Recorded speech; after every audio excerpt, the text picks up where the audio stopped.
Good morning, everyone. It is Monday and we are happy to see it. So, I am back to my video series, and this week I wanted to talk about addictive foods and how to prevent any addictive behavior once you get back into eating solid food after weight loss surgery. Um, so one thing I wanted to talk about today, and that we'll address just in this video, is how to identify whether a food is an addictive food for you, and it doesn't even have to be unhealthy.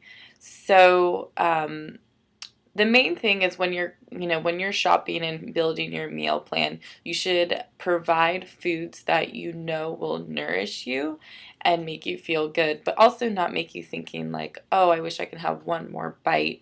Um, but in a way where it's abusive, like, a few bites here, then a few bites there, and you keep thinking about it, right?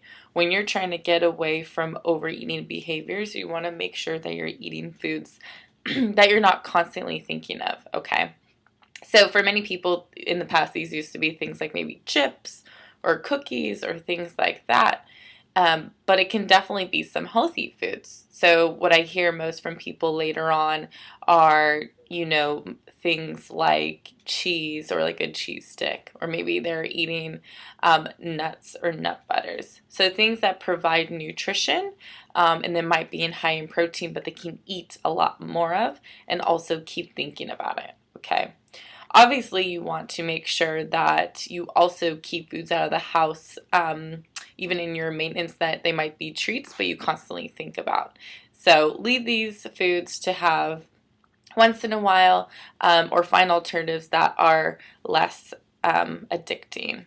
Um, People have seen also that for artificial sweeteners, some may cause you to have that reaction that is quite addictive, but stevia does not. So if you want to use stevia as your sweetener, it is seen to be less addictive as well, or making you want to eat more.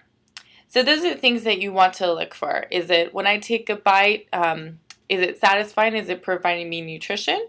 Number two, once I'm done with my meal, am I still thinking about that food or wanting more after my appropriate portion size? Number three, is this safe enough to have in my house where I'm not constantly grazing all day? And number four, is it going to make me feel full? Or am I going to eat this constantly and it's not even going to provide volume in my stomach or make me feel full? All right, so those are the things that I want you to think about when building your meal plan and grocery shopping. It will help you a great deal, especially if you have any issues with addictive behaviors around food and getting away from those behaviors.